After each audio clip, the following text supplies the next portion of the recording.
À Châteauneuf, on fait un peu de blanc, mais des blancs très mémorables. Et la cuvée des générations Marie-Léoncie, c'est vraiment l'un des grands blancs célèbres de Châteauneuf, avec cette bouteille qui est propre à la propriété. Alors évidemment, il y a Roussanne, Grenache, Bourboulinck, etc.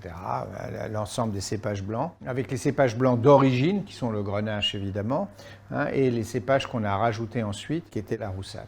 Moi, ce que j'adore, c'est que c'est un vin qui joue la carte de l'opulence, mais qui est magnifiquement équilibré. Oui. Il y a beaucoup de fraîcheur, beaucoup de parfum. Et un sens de l'équilibre avec le bois, surtout, qui est remarquable. Oui, et sur lequel ils ont, je trouve, beaucoup progressé. Travaillé, ils ont beaucoup travaillé, progressé. Aujourd'hui, c'est parfaitement associé. C'est un 2018. Alors, c'est des vins qui vieillissent très très bien, mais c'est délicieux aujourd'hui. Oui, et puis c'est complexe.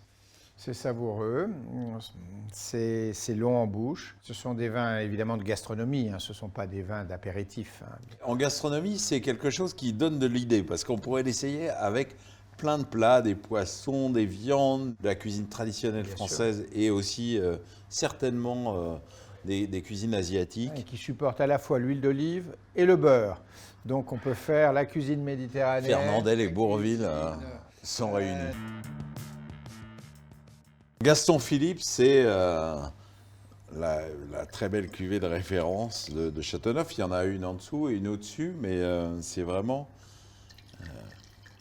un bel archétype de Châteauneuf dans un style qui est vraiment qui leur appartient. Hein. Il n'y a pas que du Grenache. Oui, d'abord il y a tous les cépages, les Mourvèdre, les Syrah, et même en tout petit pourcentage tous les autres, ce qui fait qu'il y a quand même une quinzaine de cépages dans ce vin-là. Et surtout, il y a cette volonté de sérieux. On peut avoir des Châteauneuf-du-Pape qui sont vraiment vauclusiens, qui sentent le laurier, qui sentent les herbes. Hein. À la Gardine, ils ont toujours voulu faire un vin complexe, un peu à la bordelaise. Hein. Oui, il y a une structure tannique qui est immédiatement toujours très droite, impressionnante. Qui est liée aussi au caractère de terroir de ces bords de Rhône, mais qui est aussi recherché de façon à vieillir, parce que ça vieillit extraordinairement bien. Celui de mon âge, de mon année de naissance, je peux vous dire qu'il est encore bon. La Gardine, ça paraît toujours un peu plus en charpente, en structure, un peu plus austère que les autres. C'est vraiment des bouteilles à mettre en cave. C'est un peu compliqué avec cette forme parce que ça ne va pas sur tous les racks.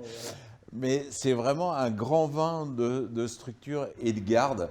D'abord, les Châteauneuf, c'est des grands vins de garde naturels, mais eux, mais ici, on sent la Syrah et le Mourvèdre qui apportent une dimension de tanin et une légère amertume qui va devenir très épicée en vieillissant, qui va devenir très complexe.